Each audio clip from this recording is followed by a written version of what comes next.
उत्तर बंगोपसागर सक्रिय होउछि घूर्णिबलय। यार प्रभाव रे आसंता 24 घंटा मध्य उत्तर बंगोपसागर रे एक लघुचाप क्षेत्र सृष्टि हेबार संभावना रही। फल आसंता काली ठारू राज्य में बढ़िबो वर्षार परिमाण। 26 रु 37 किलोमीटर वर्षा हेबा नै आकलन करिछि पाणीपाग विभाग। 5 दिन पर्यंत राज्य में लागी रहिबो वर्षा। लघुचाप प्रभाव में समुद्र अशांत रहिबार आशंका रही। यह दृष्टि रखी आसंता 24 रु 27 तारिख पर्यंत मत्स्यजीवी को समुद्र भितरକୁ ଯିବାକୁ बारण करा ଯାଇଛି। आसंता 24 घंटा पाई 21 जिला को वर्षा नहीं येलो वार्निंग जारी करिछि आंचलिक पाणीपाग केन्द्र।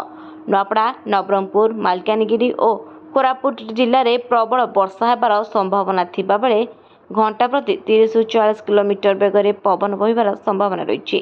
सेहीपरि मयूरभंज, केउंझर, ढेंकानाल, देवगढ़, सुंदरगढ़, अनुगुल, संबलपुर, झारसुगुड़ा, बरगढ़, सोनपुर, बौद्ध, कंधमाल, गंजाम, बलांगीर, कलाहांडी, रायगड़ा और गजपति जिले में मध्यम धरण वर्षा होइपारे। ब्यूरो रिपोर्ट, न्यूज दुनिया।